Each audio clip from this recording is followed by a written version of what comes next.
Что-то көп жеп қойдым. Сіздерге бір екі финт көрсетшін, қазір қалай роднойды алдау керек екен. Құрбар ишак деген финт қолданасыздар да прямо воротаға тебесіз. Базар жоқ, мына фарас мощник екен, жайырақ. Адам шошып жердің ғой. Мына енді мына ледың мощник екен, базар жоқ қаншаға орнаттың еді? Ертең ментер тоқтатып жүрмесін. Қарай бер, көзім көрмей қалды ғой. Болмайды. Осылардан кешке жата бересің де, ештеңе істемей қыдыр. Қойсайшы, не болды соншама, жынды болдың ба? Демалысты бір демалайын десең осы. Қойшы сен. Родной, салам, қалайсың? Базар машина алыпсың ғой, көтеріліп кеттің ғой, қалаймен қыдырмадық қой. Бом жедің ғой. Кімсіңдерсіңдер? Жан, не ғой, алдында айлықтан ақша жіберіп едім ғой, қалды ма? Бір 5000 теңге жіберіп тұршы. Қандай ақша? Сұрама менен ақша.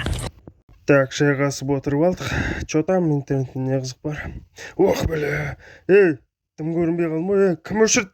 Ойнамаңдаршы, айналайындар, туалетте отырып қой, жақсы өтті.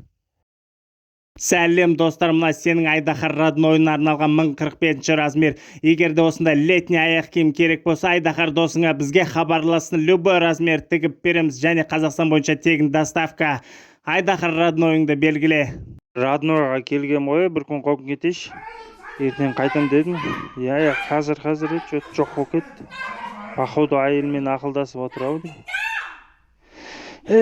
Подъездер мощный екен, тап-таза. Тұрайын. Чота родной ұзаққа кетті ғой. Ничего, мынау подъездерді нормально, тап-таза, уютно, күшті. Ничего, бір күн қонамда ертең қайтам ғой. Бір-ақ күн шыдай тұрайын. Самое главное, роднойларым аман болсыншы, не болса да.